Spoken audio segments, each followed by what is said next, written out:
아멘. 오늘 목마른 영혼을 가진 사람이라는 제목으로 함께 말씀의 은혜를 나누도록 하겠습니다. 벌써 일주일 전에 벌써 일주일이라는 시간이 지나온 것 같습니다. 우리 청소년부, 청년부 연합 수련회를 은혜 가운데 보내고 또 잘 마치고 바로 일주일 전 금요일 저녁에 함께 모여서 기도하고 말씀을 먹고 또 그 가운데서 은혜를 누렸습니다.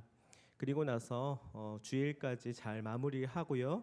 또 하나님께서 주신 그 은혜들을 우리에게 있는 일상 가운데 다시금 삶으로 살아내고자 합니다.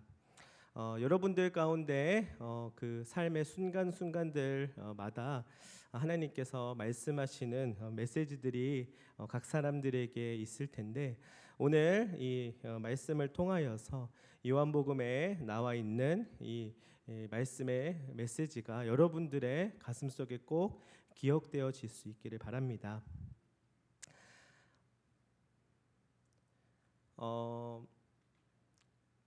얼마 전에 알쓸 별잡이라고 하는 한 프로그램이 새롭게 시작하는 것을 알게 되었습니다. 혹시 여러분 이 프로그램을 보셨는지 모르겠어요.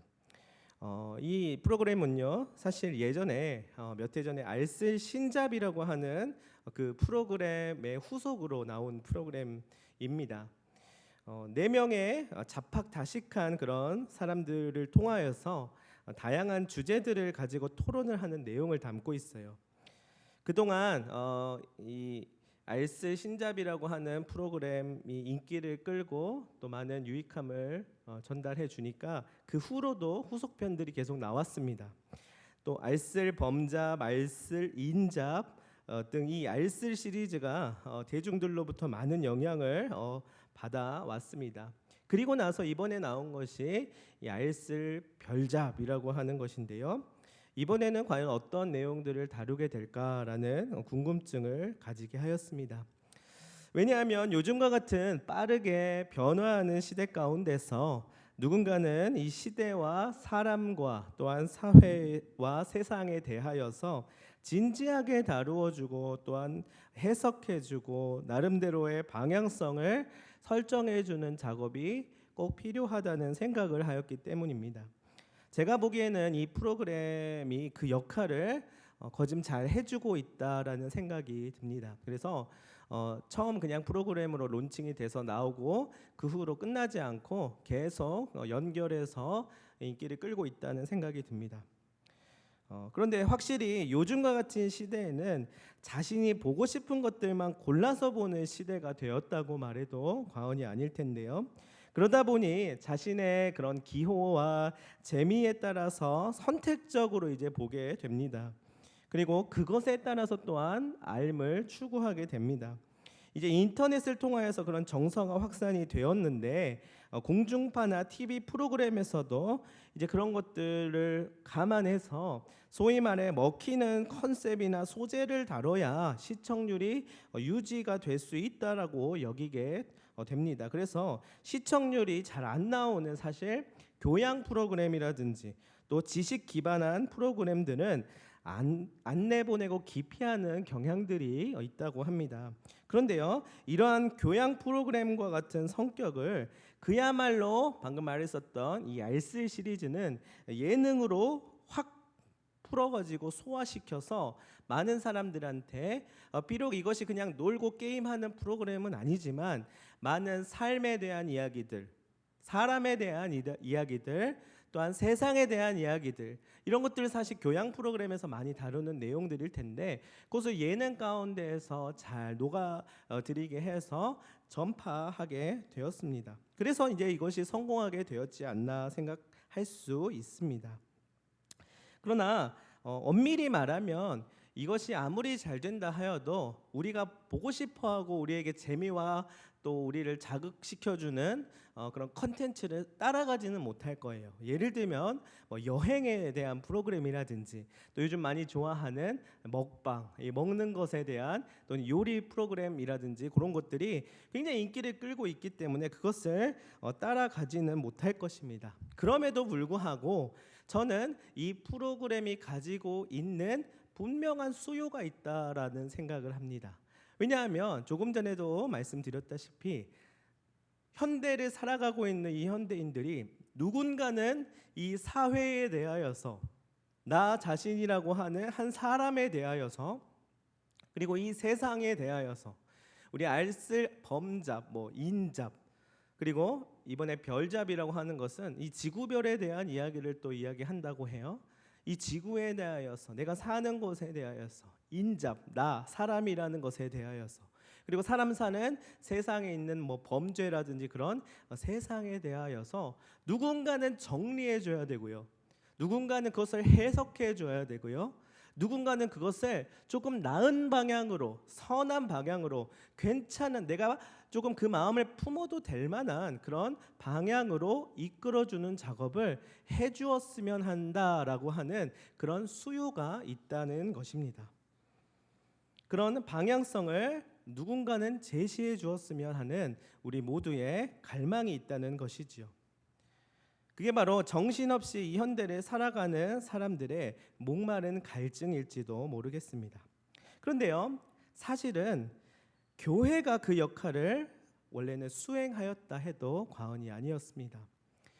예전에는 교회라고 하면 교회와 또한 뭐 목사님들과 또 교회 다니는 사람들이 세상에 일어나는 많은 수많은 일들, 사람에 관련된 일들, 또한 이 사회에 관련된 일들을 가지고 논할 때 어려움이 있거나 또 어떻게 해결해야 될지 모르는 난항에 빠지게 되었을 때 이 어찌 보면 교회에서의 말씀을 통하여서 또 예수 그리스도라고 하는 그 어마어마한 그 분의 선생님의 이야기를 통하여서 교훈을 얻고 귀를 기울이고 하는 분위기들이 있었는데 요즘에는 그렇지는 않습니다. 교회가 그 역할을 과거에는 많은 부분으로 담당을 했었다면 요즘에는 그런 역할을 수행하지 못하게 되면서 이제는 어떠한 문제와 난항에 처하게 되었을 때 그것을 해결하고자 하고 방향을 따르고자 하고 또한 그것에 대한 갈증을 가지고 있을 때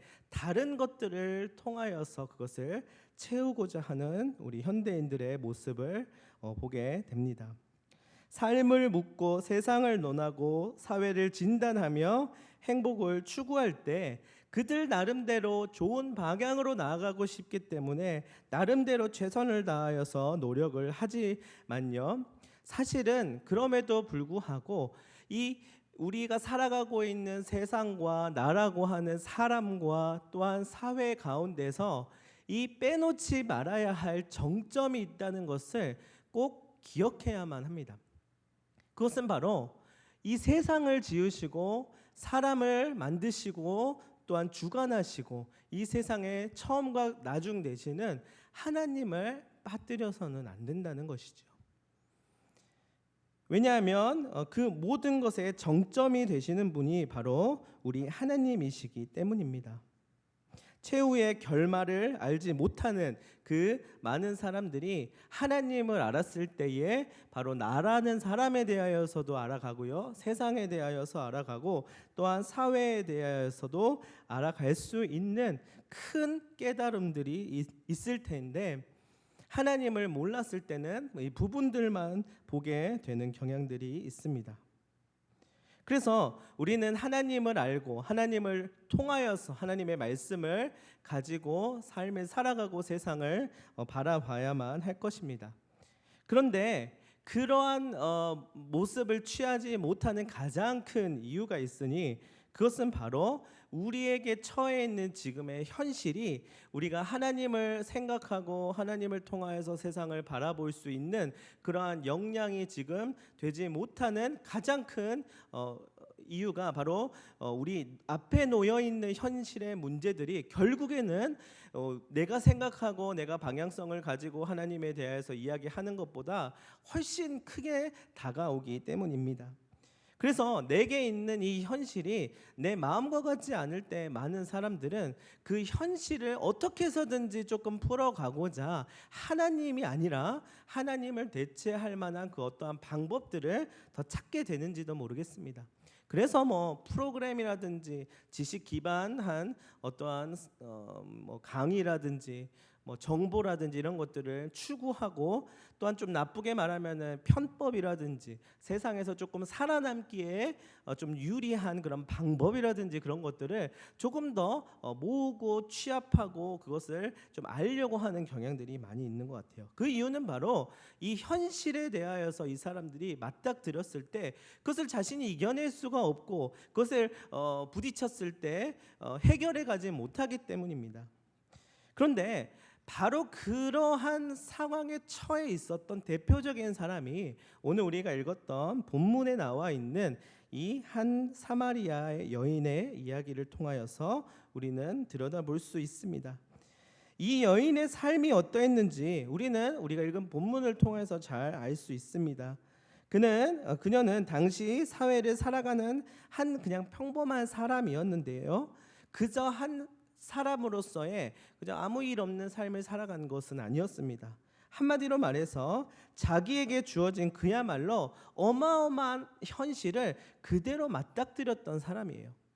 그러니까 누구나 다 마찬가지죠. 현실을 살아가고 현실에 맞닥뜨리는 건 모두의 일이지만 이 사마리아 여인은 그냥 자동적으로 아침에 눈 뜨고 저녁에 자는 그러한 삶을 그냥 살아가는 것이 아니라 하루하루를 살아가는 사람이었어요.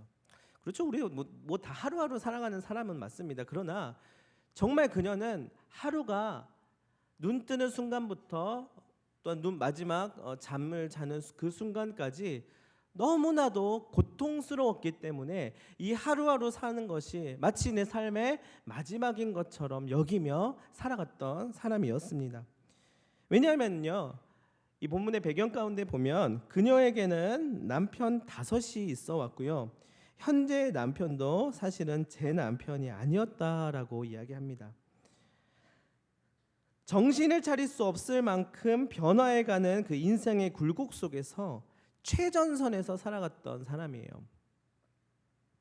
본의 아니게 저는 직업 특성상 여러 번의 이사를 가게 되었었는데요. 이전에 지역들을 옮기는 일들도 있었습니다. 그럴 때마다 또 그 지역을 적응해야 되고 동네를 적응해야 되고 또 사역지를 가면 그 사역지를 적응해야 되는 과정 속에서 굉장히 시간도 여러모로 걸리고요. 또 신경 써야 되는 일들도 많이 있었는데 특히나 저희 집에 있는 아이들도 마찬가지더라고요. 이 아이들도 적응해야 되고 또 삶에 있어서 녹아들여야 되는 자신들만의 노력들이 분명히 있어 왔습니다. 왜냐하면 우리는 어떠한 삶을 살아가는 데 있어서 나름대로의 불안함과 긴장보다는 이 편안함을 추구하면서 나름대로 안정됨을 기본적으로 지향하는 그런 본성이 있기 때문이에요. 그런데요, 이 본문에 나와 있는 사마리아 여인을 여러분들은 지금까지 어떻게 이 본문을 해석하셨는지는 모르겠지만 이 여인은 자신이 원해서 이 5명의 남편을 나는 조금 스릴을 즐기고 긴장감을 즐기고 또 남자에 대하여서 좀 환장을 했기 때문에 한 명으로는 난 용납 못하겠고 한 5명 정도는 거쳐가야 돼라는 마음으로 지금 살아가는 삶이 아니었다는 거예요. 어떤 이들은 이렇게 말합니다. 그녀가 조금 문란했기 때문에 여러 명의 남자들을 또 만나게 되는 그런 여인이었다라고도 말씀하시는 분들도 있지만요. 조금만 저는 이 여인을 자세히 들여다보면 이 여인의 삶은 그런 뭐 기호에 따라서 이 삶을 살아가는 삶, 그런 여유 있었던 삶이 결코 아니었다는 것을 조금만 들여다봐도 알 수가 있습니다. 하루하루 주어진 삶을 살아가기에 빠듯했었던 사람이에요. 삶을 돌아보고 해석하고 방향성을 잡는 일 자체가 굉장히 사치스러운 일로 여겼을 것입니다. 그러니까 한마디로 말해서 본인도 누군가를 만나서 조금 안정이 되고 싶고 불안함보다는 평온함을 추구했을 똑같은 우리와 같은 평범한 사람이었을 것입니다. 그러나 그녀가 한 사람도 아니고 두 사람도 아니고 5명의 남편을 거쳐갈 동안 그녀가 지금처럼 우리가 조금 성격 차이 때문에 이혼을 법원에서 딱 이렇게 하는 그런 정서가 아니라 본인이 원하지 않는 상황 가운데에서도 그 불안함 가운데에서도 어찌 보면 그녀도 어찌할 수 없는 상황에서 그렇게 던져져 있었다라고 우리는 봐야 할 것입니다. 그래서 당연히 하나님을 알고 구원을 누리는 삶을 제대로 살지 못하였을 것입니다. 뿐만 아니라 세상과 사회 안에서도 그녀는 사람 취급을 받지 못하면서 살아갔다고 성경에서는 이야기합니다. 그녀는 사마리아 사람이었어요. 사마리아 사람은 상종하지 않았다라고 이야기하는데요. 그 사마리아 사람 중에서도 굉장히 그 그룹 안에서도 소외된 한 여인이었다고 본문은 말합니다. 하루하루 살아갔습니다. 왜냐하면 죽지 않으려면 살아야 하기 때문에 하루하루 살기 위하여서 노력을 하였습니다. 그런 그녀는 당장의 생존과 직결된 물이라고 하는 것. 여러분, 물이라고 하는 것은 항상 우리가 목마를 때 뿐만 아니라 우리의 하루하루 삶에 있어서 빼놓지 못하는 필수적인 것 아니겠습니까? 그런데 이 생존과 직결되어 있는 물마저도 남들이 오지 않는 시간대에 길르러 오는 현실을 살았다라고 이야기합니다. 여러분, 이게 그냥 우리가 약수터에 사람 없을 때 한적할 때 난 사람들 만나기 싫으니까 뭐 누구 아줌마 만나기 싫고 누구 아저씨 싫으니까 사람 없을 때 가야겠다, 뭐 이런 정서가 아닙니다. 지금 그냥 본문에서 말하고 있는 시간대가 우리의 시간대로 말하자면 한 12시, 1시, 2시 뭐 가장 뜨거울 시간대라고 생각할 수 있는데요. 그 유대 지방의 날씨 가운데 그때 나가서 물을 뜨는 사람은 아무도 없어요. 근데 내가 지금 나가가지고 타 죽더라도 어쨌든 물을 먹어야 살기 때문에 이 시간대라도 아무도 없을 때 죽지 않기 위해서 물을 먹으려고 그 우물가로 찾아간 사람이었습니다. 여러분, 최근에도 날이 너무 뜨겁고 더워서 야외 활동이 제한되고 어려움들을 많이 겪게 되었지요. 그래서 맨날 재난 문자 오고 밖에 야외 활동을 자제해 주시기 바랍니다라고 항상 이렇게 경고하는 메시지들이 오곤 했는데, 이 유대 지방의 이 날씨는 이것보다 훨씬 심했을 것이에요. 당시에는 더 그러했을 것입니다. 바로 그때 그녀가 차마 해결하지 못한 자신의 삶에 대한 정리와 해석 등이 그대로 남겨진 채 숨가쁘게 다가오는 인생의 풍파를 맞닥뜨리고 있었던 상황이었습니다. 그러나 마음 한켠에 남겨진 그 모진 세월의 흔적과 헛헛한 마음은 어찌할 수가 없었습니다. 한마디로 말해서 살기 위하여서 우물가를 그 시간대에 찾아갔으나 그녀의 마음 가운데 해결되지 못했었던 현실과 문제들과 상처들과 이 삶을 죽지 않으려면 살아가야만 하는데 이 영혼을 어찌할 수 없는 엉망진창된 지금 현실의 삶을 살아가지만 그럼에도 불구하고 밥하고 빨래하고 청소하면서 그냥 살아갔다는 것입니다. 그런 어느 날 갑자기 누가 찾아옵니다. 아무도 안 오는 시간대에 그것도 유대인 남자, 어떤 한 남자가 이 우물가에 찾아오게 됩니다. 그분은 바로 예수 그리스도이십니다. 날이 아주 더운 시간대에 아무도 물을 기르러 오지 않는 우물가에서 조금은 의아하지만 우연치 않게 만나게 되었습니다. 안 그래도 사람 만나는 것도 싫고 인생이 지치고 피곤한 상태인데 웬 남자가 말을 또 걸게 되었습니다. 물을 좀 달라고 이야기합니다. 당시 유대의 문화권에서는 흔치 않는 이 일에 깜짝 놀랐습니다. 아니, 물 떠먹으려고 여기 우물가로 온 거 아닙니까? 아니, 물들 그릇도 없이 여기까지 오셨습니까? 이 시간대에 그것도 유대 남자가 갑자기 이 사마리아 지역에서 출몰하더니 뭐라도 뭐 물통이라도 가지고 와가지고 떠먹으면 모르겠지만 갑자기 자기한테 물을 달라고 하는 것입니다. 아니, 당신은 왜 새삼스럽게 여자인 나에게 그리고 사마리아인 사람인 나에게 물을 달라 말을 합니까? 이 말은 나 당신한테 물 못 주겠습니다 하는 말이 아니에요. 나 당신한테 내 그릇 못 빌려주겠습니다. 이거 내 거예요 하는 말이 아닙니다. 진짜 이상했기 때문에 물어보는 거예요. 지금 일부러 그러시는 겁니까? 뭐예요? 나 지금 놀리는 겁니까? 한편으로는 화가 났을 것입니다. 그러자 나는 너에게 물을 달라고 했지만 내가 만일 내가 누군지 알았더라면 내가 먼저 나에게 물을 달라고 말했을 거야 라고 이렇게 이야기합니다.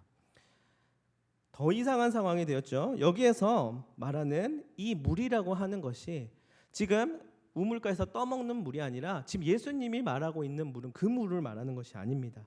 여기에서의 물은 영원히 마르지 않는 물이 되겠죠. 여인은 어디서 그런 걸 얻는단 말입니까? 되려 물어보게 됩니다. 여러분, 어디서 얻습니까?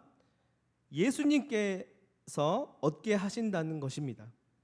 그러자 정말 육체적인 목마름을 넘어서 자신이 살아온 삶 전체에서 영혼 깊숙이 메말라 있었던 그 갈증을 해결해 주신다는 말임을 이제는 깨닫게 되었습니다. 알쓸 신잡이나 다른 알쓸 시리즈에서처럼 전문가들이 대신 풀어주는 삶의 문제들에 대한 해석과 해법을 넘어서서 지극히 사적이면서도 그 누구를 통해서도 해결되지 못했었던 그 영혼의 공허함과 인생의 허무함의 문제들, 이토록 허물이 많아서 몰래 물을 길을 온 자신에게 다가와서 만져주시고 해결해 주심에 여인은 어찌할 바를 몰랐을 것입니다. 그저 이상한 남자라고 생각했는데 이 사람이 갑자기 나의 마음에 훅 들어오는 것입니다. 아니, 이 사람은 도대체 물통도 안 가지고 와가지고 사마리아 지역에서 게다가 여자인 나한테 뭐라고 이야기를 하긴 하는데 가만 보니까 이 사람에게 있어서 무언가 있어 보이는 것입니다. 그리고 그 사람이 하는 말은 너가 지금 살려고 죽지 않으려고 물을 뜨러 온 것인데 진짜 네가 죽지 않고 살 수 있는 물을 너는 원하지 않니? 라고 물어보는 그 예수님 앞에서 이 여인은 갑자기 허물어지는 것을 느끼게 됩니다. 그동안 다른 사람들은 뭐 때문에 나름대로의 이야기를 하면서 훈수를 두고 그 여인의 고민과 갈등의 그 알매기를 보는 것이 아니라 그저 외면적인 것과 자기 위주의 판단을 해서 최대한 문제가 많은 사람으로 만들려고 했었던 것입니다. 이 여인의 삶은 그냥 가만히 있어도 힘든데 지나가는 사람들마다 훈수를 두고 너는 지금 그렇게 살아서는 안 되며 어떻게 하며 그녀는 살고 싶었는데 자꾸만 자기가 살 수 없을 만한 그런 상황들이 펼쳐지게 된 것입니다. 그나마 배우자가 그 알맹이를 알아주나 해서 의지해 보았지만 여지없이 5번 이상의 상처를 더욱 얻게 되었던 것이지요. 그런 그녀의 그 깊은 내면을 주님께서 꿰뚫어 보시고 그 마음을 어루만지신 것입니다. 그녀의 그 목마름을 어찌 보면 가장 연약해져 있을 때에 생명의 말씀으로 채워 주십니다. 본문을 조금 더 자세하게 보면은요, 예수님께서 갑자기 사마리아 지역을 내가 가야겠다라고 하시면서 그쪽을 꼭 들리시는 모습을 볼 수 있게 됩니다. 예수님의 마음을 우리는 어찌 알겠습니까마는 예수님은 어쩌면 이 여인을 꼭 만나셔야 했던 것 같습니다.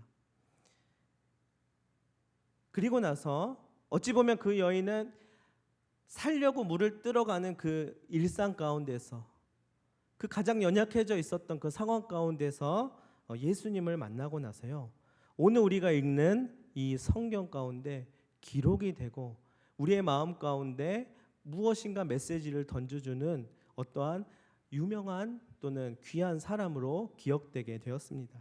이 여인은 성경에 기록되어 수세기 동안 말씀을 통하여서 전해지게 되었고요, 그저 2000년 전에 물을 기르러 온 한 사마리아 여인에 불과했으나 이 이야기를 통해서 많은 이들이 영혼을 만지시는 예수 그리스도를 알게 되고 생명을 부여하시는 그 하나님을 알게 되었습니다. 오늘 우리의 지극히 사소하지만 일상적이고 평범한 삶의 모습 속에서 그리고 우리가 고민하고 갈등하고 힘들어하는 그 문제들과 내면의 알매기를 통하여서 하나님은 구원의 역사와 복음의 능력을 나타내고자 하십니다. 그녀와 같이 우리도 평범한 일상을 살아가면서 어찌 보면 우리는 지금 예배당에서 이렇게 예배를 드리고 있지만 우리의 영혼의 우물가, 우리가 가장 연약해져 있을 그때에 거기를 지나가지 않고서는 내가 안 되겠다라고 하시는 그 예수 그리스도께서 나의 그 누추한 자리로 오셔서 나의 마음을 만지시고 나에게 말을 거시고 네가 문제를 가지고 있는 그 현실이 지금 네가 해결하지 못하는 걸 내가 가장 잘 알고 있는데 그 너를 살게 하는 영혼의 생수를 내가 주겠노라 말씀하고 계시다는 것을 오늘 우리는 이 사마리아 여인을 통해서 알 수 있게 되는 것입니다. 우리는 성경의 텍스트로서 그 여인처럼 기록되지는 못할지언정 그 배경을 이루고 있는 컨텍스트가 되게끔 하셨습니다. 그 문제들과 상황들 가운데서 말씀하시는 메시지가 우리의 삶으로 들어와서 우리도 누군가에게 메시지가 될 수 있다는 것이지요. 다름 아닌 살아있는 말씀으로 복음이 생동하게끔 일하시는 것입니다. 여러분, 하나님은 깊은 곳을 보십니다. 하나님은 내면을 꿰뚫어 보십니다. 그렇기에 가식과 가면과 허위와 합리화로 제 아무리 가려도 소용이 없습니다.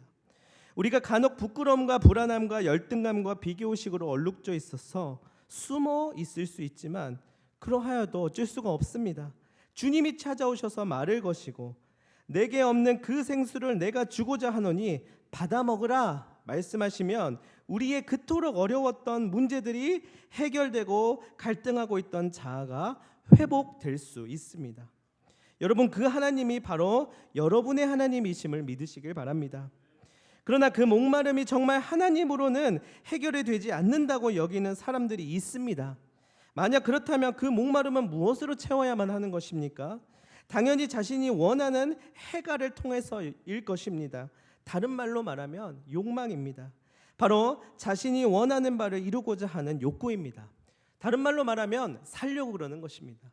내가 살기 위하여서 내가 원하는 방향으로 내가 갑자기 왕이 되고 막 부자가 되고 이 말이 아니라 어쨌든 내가 살기 위해서 내가 원하는, 내가 죽어가고 소외되고 버려지고 남루한 꼴이 되는 게 아니라 그렇지 않는 방향으로 나아가기 위해서 내가 원하는 길을 세우고 계획들을 세우는 것입니다. 이 욕구는 어쩌면 인간에게 필수적인 요소입니다마는 그 결론이 결국은 나 자신을 향하고 있다는 것을 우리는 알 필요가 있습니다. 그러나 나로 가득한 인생은 결국 허무할 수밖에 없습니다. 구멍이 뻥 뚫린 장독대와도 같습니다. 따라서 차라리 나 자신을 하나님의 손 안에, 하나님의 그릇 안에 던져야 합니다. 이런 인생을 주님 나를 조금 도와주시고 내가 주님 도움 받았어, 이제는 그 도움 받았으니까 내가 이제 한번 잘 살아보겠습니다, 내가 이렇게 가겠습니다 하는 마음이 아니라 그냥 하나님 앞에 나를 던져야 하는 것입니다. 사마리아 여인은 그동안 이 장독대와도 같은 인생을 살았던 것입니다. 이 남편을 만났을 때에 의지하고 이 남편을 통해서 내 인생이 조금 더 나아질 수 있을 거라고 생각했지만 그렇지 않았습니다. 그러나 예수 그리스도를 만나고 나서 진정으로 내가 의지할 분이 예수 그리스도시니 이분에게 나의 삶을 던져야겠다라고 믿음의 확신을 갖게 되었던 것입니다. 물론 그녀가 자기 자신의 욕구를 위하여서 남편이 계속 바뀌었다라고 볼 수는 없을 것입니다. 그녀는 도리어 버림을 받았다고 말해야 더 설득력이 있는 해석이 될 것입니다. 그렇기 때문에 오히려 살고 싶었던 것입니다. 생존하고 싶었습니다. 제대로 좀 삶을 정상적으로 살고 싶었습니다. 게다가 온갖 비난에 시달리면서 살아도 사는 게 아닌 삶 속에서 살고 싶은 욕구로 몸부림치고 있었습니다. 그러나 그 욕구를 가지고 네가 너의 삶을 살려고 하지 말고 너는 나에게 와서 내가 주는 이 생수의 물을 마시거라. 예수님은 그 말씀을 하신 것입니다. 네 혼자 살려고 하는 그 몸부림이 너무나도 처절한데 그 삶에 있어서는 장독대가 뚫려 있는 것과 같구나. 그렇게 늘 목마른 마음 가운데서 채워지지 않는구나. 그러나 그 목마른 마음을 나에게 가지고 오렴. 내가 그 목마름을 채워줄게 라고 말씀하시는 것입니다. 오늘 본문의 28절부터 29절 말씀을 같이 한번 읽어보겠습니다. 시작. 여자가 물동이를 버려두고 동네로 들어가서 사람들에게 이르되 내가 행한 모든 일을 내게 말한 사람을 와서 보라. 이는 그리스도가 아니냐 하니. 이 여자는 어떻게 되었냐면요, 자신을 비난하고 자신에게 욕하고 손가락질하였던 사람들에게 갔습니다. 이 우물가에서 예수님을 만나고 나서 그동안 자신을 괴롭혀오던 사람들이에요. 그동안 자신을 못 살게 굴고 내가 너무 살고 싶은데 이들이 나를 죽이려고 하니까, 나를 못 살게 구니까 내가 내 힘으로 좀 살아보려고 그렇게 처절하게 살아왔던 삶을 살고 있었는데, 주님을 만나고 나서 그 모든 것들이 해결되고도 남는 은혜를 갖게 되었어요. 그래서 세상에 나가서 이렇게 외칩니다. 너희들 그거 알아? 내가 구주를 만났어.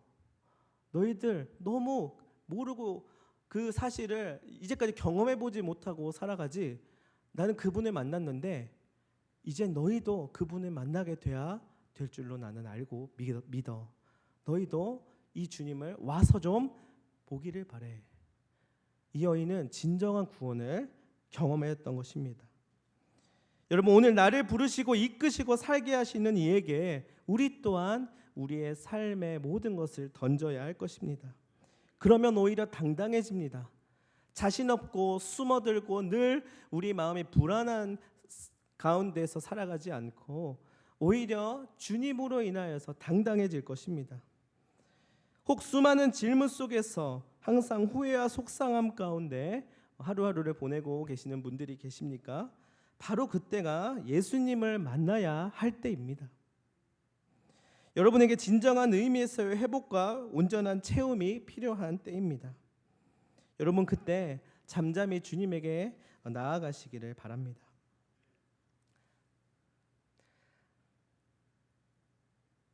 이 여인이 마지막에 동네 사람들에게 가서 이야기하였을 때의 그 마음은 과연 어떠했을까요?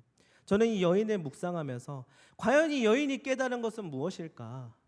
알쓸신잡이나 알쓸인잡이나 이런 데서 뭔가 유익한 깨달음을 줘서 삶이 이렇구나, 사람이 이렇구나, 이것을 깨달았을까요? 아니에요. 그녀가 깨달았던 것은 바로 내가 조금 삶에 있어서 힘겨움이 있고 이상한 사람들이 나를 못 살게 굴고 또 이 더운 날씨에 물을 떠야 하는 처량한 신세이고 이 모든 것들을 뛰어넘어서 일하고 계시는, 이 세상을 운행하고 계시고 주관하고 계시고 또한 상처 입고 또한 어긋나고 또한 깨져 있는 그 한 사람 한 사람들에게 찾아가셔서 그들을 회복하시고 다시금 하나님의 길로 이끄시는 그 하나님께서 지금 나와 함께 하시고 이 땅에서 일하고 계신다는 그 사실을 깨달았을 것입니다. 그러니까 남편이 5이 됐든 6이 됐든 사람들의 비난이 있든 없든 그 모든 것들이 나를 괴롭히고 나를 못 살게 굴지라도 내 편이 되어 주시는 이 세상의 주관자 되시는 그 하나님이 나의 옆에서 함께 하시고 내가 그분을 가졌다라고 하는 그 사실 하나를 깨달으니 당당해지게 되었고요. 그녀를 괴롭히던 모든 것들이 해결되고 해갈되는 그 경험을 하게 되는 것입니다. 여러분은 목마르십니까? 오늘 말씀의 제목은 목마른 영혼을 가진 사람입니다. 저는 가장 무서울 때가 내 안에 하나님이 없을 때, 내 안에 하나님이 느껴지지 않을 때입니다. 그러나 진짜 하나님이 내 안에 없습니까? 그렇지 않았습니다. 자세히 돌아보면 내 안에 하나님을 향한 갈망이 사라질 때, 이 세상 모든 걸 다 얻어도 하나님과 함께 동행하는 그 하나님을 원하고 하나님과 함께 그 말씀 가운데 거하는 그 마음이 점점 옅어지고 사라질 때가 가장 무서울 때입니다. 여러분, 세상의 모든 것을 가지셔도 주님을 잃어버리면 모든 것을 잃어버리는 것입니다. 여러분, 목마른 영혼을 가진 한 사람 한 사람이 되시기를 바랍니다. 여러분, 이 시간 사마리아 여인을 바라보며 바로 그 사마리아 여인이 나의 모습이진 않은지 돌아보시기를 바랍니다. 이 시간 기도하도록 하겠습니다. 하나님 아버지, 우리에게 이 말씀을 허락하여 주심에 감사합니다. 우리가 고와 같이 버려지지 아니하고 늘 하나님의 돌봄을 받고 하나님의 인도하심을 따를 수 있게 하여 주시옵소서. 오늘 우리 각자가 목말라 하고 있는 그 갈증과 배고픔이 있을진데 주께서 미리 아시고 때에 따라 채우시고 더불어서 영원토록 마르지 않는 생명을 얻게 하셔서 하나님의 선한 계획을 따라 걸어가는 자들이 되게 하여 주시옵소서. 감사하며 예수님의 이름으로 기도합니다. 아멘. 우리 이 시간 우물가의 여인처럼이라고 하는 찬양 부르면서 함께 말씀을 돌아보면서 기도하였으면 합니다. 여러분들, 오늘 요한복음 4장에 있는 말씀은요, 딱 한 가지를 이야기하고 있어요. 조금은 부연 설명하면서 조금은 오바해 가면서 이야기했습니다. 이 여인이 굉장히 불쌍한 여인입니다. 사마리아 여인의 상종도 안 했던 여인입니다. 근데요, 그게 바로 나라는 사실을 기억하시길 바랍니다. 그런데요, 그 여인이 되어야만 할 것입니다. 도리어 우리가 그 여인이 불쌍하고 그 처량한 모습 때문에 나는 그렇지는 않습니다. 여러분, 그렇게 마음을 먹으면 더 그것이 슬픈 일이 될 것이에요. 그래도 그 여인은요, 갈망함이 있었어요.